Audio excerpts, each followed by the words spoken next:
नमस्कार। आज अश्विन कृष्ण दशमी शके 1934 सादर करत आहोत ठाणे वार्ता ठळक घडामोडी। अभयारण्य सभोवतालचा 2 चौरस किलोमीटर परिसरातील जमीनच अतिसंवेदनशील क्षेत्र घोषित करण्याच्या शासनाच्या निर्णयामुळे लाखो शेतकऱ्यांना दिलासा। सर्व शिक्षकांचं वेतन आता दर महिन्याच्या 1 तारखेला थेट बँक खात्यात जमा होणार। आणि संस्कृती युवा प्रतिष्ठानतर्फे दिवाळीनिमित्त लखलख चंदेरी कार्यक्रमाचं आयोजन। या आणि इतर घडामोडी विस्तृतपणे पण काही क्षणातच। राज्यातील अभयारण्य सभोवतालची 2 चौरस किलोमीटर परिसरातील जमीन अतिसंवेदनशील क्षेत्र घोषित करण्याच्या शासनाच्या निर्णयामुळे लाखो शेतकऱ्यांना दिलासा मिळाला आहे। सर्व राष्ट्रीय उद्यानं आणि अभयारण्याभोवती असलेला 10 चौरस किलोमीटरचा परिसर अतिसंवेदनशील क्षेत्र म्हणून जाहीर करण्यात आलं होतं। या निर्णयाचा फटका ठाणे जिल्ह्यातील तानसा तुंगारेश्वर अभयारण्यासह संजय गांधी राष्ट्रीय उद्यानालाही बसला होता। या निर्णयामुळे या परिसरातील शेतजमिनींचे मालक आणि रहिवाशांमध्ये एकच खळबळ माजली होती। या परिसरातील जमिनीच्या 7/12 वर तसंच प्रॉपर्टी कार्डवरही याची नोंद होणार असल्यामुळे शेतीचा विकास, विक्री, घरबांधणी यासाठी वन खात्याची परवानगी घेणं बंधनकारक होतं।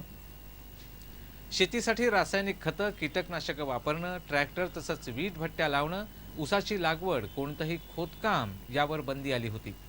मात्र या विरोधात आमदार चिंतामण वनगा, विष्णू सावरा यांनी हे क्षेत्र मर्यादित करावं यासाठी वन विभागाकडे पाठपुरावा केला।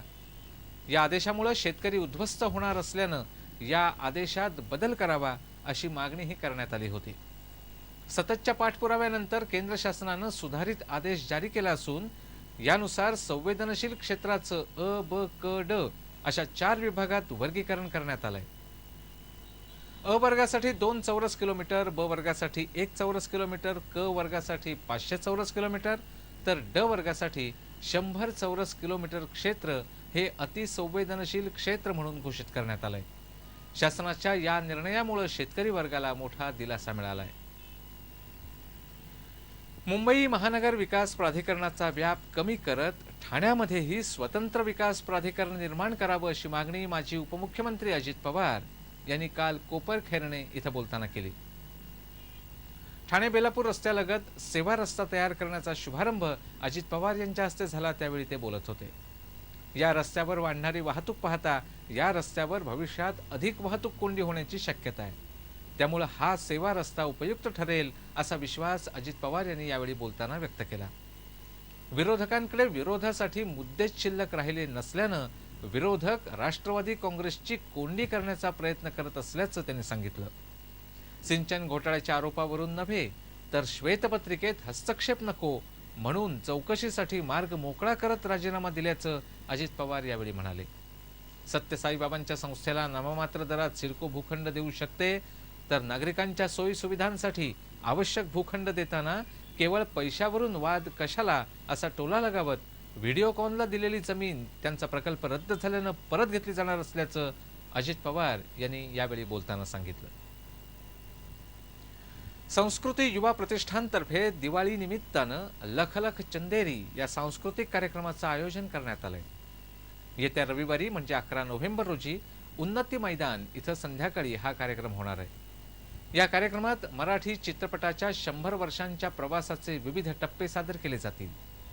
चित्रपट युगाची प्रभात, चित्रपट गाण्यांची झलक आणि लखलख चंदेरीवर दीपनृत्य तसंच मराठी चित्रपटातील लोकसंगीत, लोकगीतं आणि जयश्री गडकर यांच्या लावण्यांचा आविष्कार सादर केला जाणार आहे।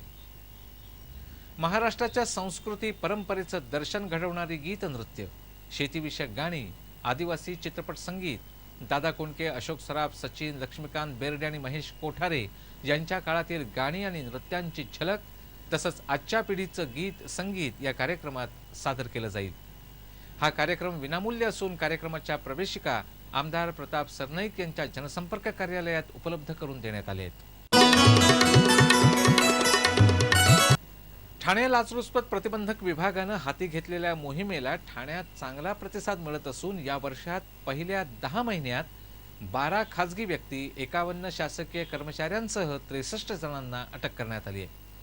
ठाणे लाचलुचपत प्रतिबंधक विभागाच्या क्षेत्रात ठाणे, रायगड, सिंधुदुर्ग, रत्नागिरी असे 4 जिल्हे येतात। या 4 जिल्ह्यात लाचलुचपत प्रतिबंधक विभागानं गेल्या 10 महिन्यांमध्ये 28 ठिकाणी सापळे रचून 39 प्रकरणात कारवाई केली आहे। यामध्ये ठाणे जिल्ह्यात सर्वाधिक म्हणजे 28 ठिकाणी, तर रायगड, रत्नागिरी, सिंधुदुर्ग या जिल्ह्यात प्रत्येकी 2 ठिकाणी कारवाई करण्यात आली आहे। या कारवाईत सर्वाधिक म्हणजे पोलीस खात्यातील 8 जणांना अटक करण्यात आली आहे, तर महसूल विभागाशी संबंधित 6 जणांना, महापालिकेशी संबंधित 5 जण, तर महावितरणशी संबंधित 3 जणांना अटक करण्यात आली आहे। याचबरोबर आदिवासी विभाग, भूमी अभिलेख, वन खातं, शिक्षण विभाग, प्रादेशिक परिवहन आणि कृषी विभाग यांच्याशी संबंधित प्रत्येकी एकाला अटक करण्यात आली आहे। गेल्या वर्षी लाचलुचपत प्रतिबंधक विभागानं 53 ठिकाणी सापळे रचत 69 जणांना अटक केली होती। या कारवाईत खाजगी व्यक्ती जेरबंद होण्याचा आकडा दुप्पट झाला आहे, तर प्रथम श्रेणीचे 8, द्वितीय श्रेणीचे 5, तर इतर 26 शासकीय अधिकारी लाचलुचपत प्रतिबंधक विभागाच्या जाळ्यात अडकले आहेत। राज्यातील स्थानिक स्वराज्य संस्था आणि अनुदानित खासगी व्यवस्थापनांच्या शाळांमधील शिक्षकांचं वेतन प्रत्येक महिन्याच्या 1 तारखेला त्यांच्या बँकेत जमा होणार आहे। या वेतनासाठी पहिल्यांदाच सरकारकडून शाला अर्थ या नव्या संगणकीय प्रणालीचा वापर करण्यात येणार आहे। या प्रणालीसाठी शिक्षक आणि शिक्षकेतर कर्मचाऱ्यांची संपूर्ण माहिती सुद्धा जमा करण्याच्या संबंधितांना सूचना देण्यात आल्या असून डिसेंबर महिन्याचं वेतन या नव्या प्रणालीद्वारे उपलब्ध केलं जाईल। यापूर्वी राज्यातील शिक्षकांचं वेतन आणि भत्ते ECS द्वारे जिल्हा बँकांमध्ये उपलब्ध करून दिले जात होते, परंतु अनेक जिल्हा बँकांकडून हे वेतन उपलब्ध करून देण्यात विलंब होत असल्याच्या तक्रारी सरकारकडे आल्यामुळे हा निर्णय घेण्यात आला आहे। राज्यात स्थानिक स्वराज्य संस्था आणि खाजगी व्यवस्थापनामार्फत साधारणतः 1 लाख प्राथमिक आणि माध्यमिक शाळा चालवल्या जात आहेत। या शाळांमध्ये 32,573 खाजगी शाळा असून यात 20,455 अनुदानित, तर 12,018 विना अनुदानित शाळा आहेत। सरकारच्या या निर्णयाचा या शाळांमधील हजारो शिक्षक आणि शिक्षकेतर कर्मचाऱ्यांना लाभ होणार आहे। ठाणे मुंबई रिक्षामुक्त प्रवास व्हावा यासाठी भारतीय जनता पक्षातर्फे आज जनजागृती करण्यात आली। ठाण्यातून मुंबईला जाताना किंवा मुंबईहून ठाण्यात रिक्षाने येताना प्रवाशांना बराच त्रास सहन करावा लागतो। ठाण्यातील रिक्षा मुंबईत आणि मुंबईतील रिक्षा ठाण्यात याव्यात यासाठी माजी आमदार संजय केळकर यांनी बरेच प्रयत्नही केले। त्यांच्या प्रयत्नांना यश आलं आणि शासनानं ठाण्यातील रिक्षा मुंबईत आणि मुंबईतल्या रिक्षा ठाण्यामध्ये न्यायला परवानगी दिली, परंतु परवानगी देऊन सुद्धा त्याची अंमलबजावणी होत नसल्यामुळे जवळपास 4 वर्ष हा निर्णय रखडला होता। अलीकडेच या संदर्भात रिक्षा चालक संघटना, प्रादेशिक परिवहन अधिकारी, वाहतूक शाखेचे अधिकारी अशा सर्व संबंधितांची एक बैठक झाली आणि या बैठकीत या निर्णयाची अंमलबजावणी करण्याचा निर्णय घेण्यात आला, परंतु निर्णय घेऊनही त्याला रिक्षा चालकांकडून फारसा प्रतिसाद मिळत नव्हता। एकमेकांच्या हद्दीत गेल्यानंतर रिक्षा चालकांना मारहाण होत असल्यानं रिक्षा चालक यासाठी फारसे तयार होत नव्हते। म्हणूनच आज प्रवासी तसंच रिक्षा चालकांचीही जनजागृती करण्याचा प्रयत्न भारतीय जनता पक्षातर्फे करण्यात आला।